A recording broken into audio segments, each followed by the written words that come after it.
د یو بزنس د تحلیل کولو او ماتې خوړلو څلور مهم جدولونه. که چېرې تاسو یو بزنس لرئ یا یو تجارت لرئ یا غواړئ یو بزنس پیل کړئ، نو دغه څلور جدولونه حتما به تاسو د خپل بزنس په دفتر کې له ځان سره ولرئ، ځکه چې دغه جدولونه د دې لامل کېږي چې تاسو د خپل بزنس 50% ستونزې حل کړئ.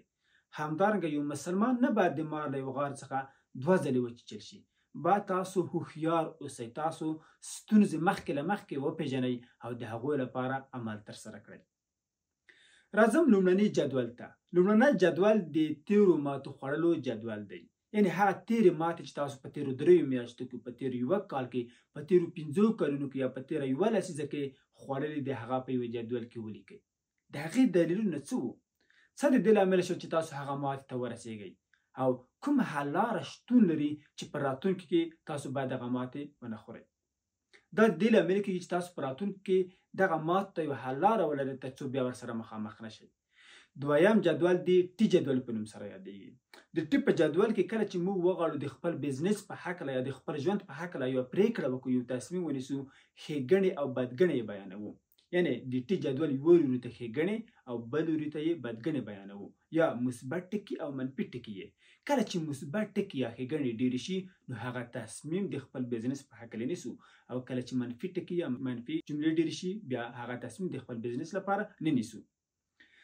دریم جدول چې دی هغه د ټي یو جدول په نوم سره یادېږي.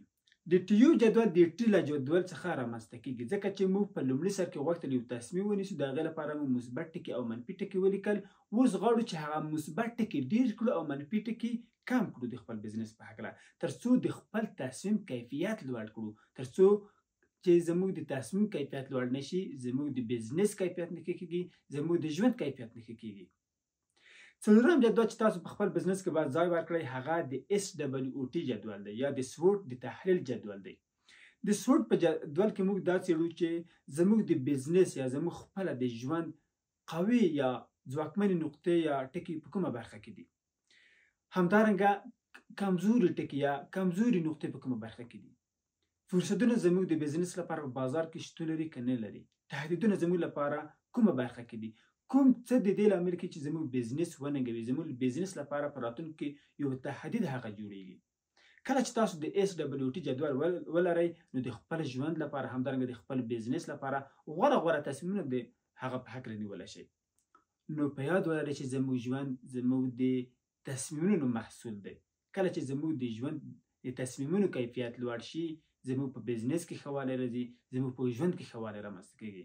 تر بلې ویډیو پورې مو په الله جل جلاله سپارم.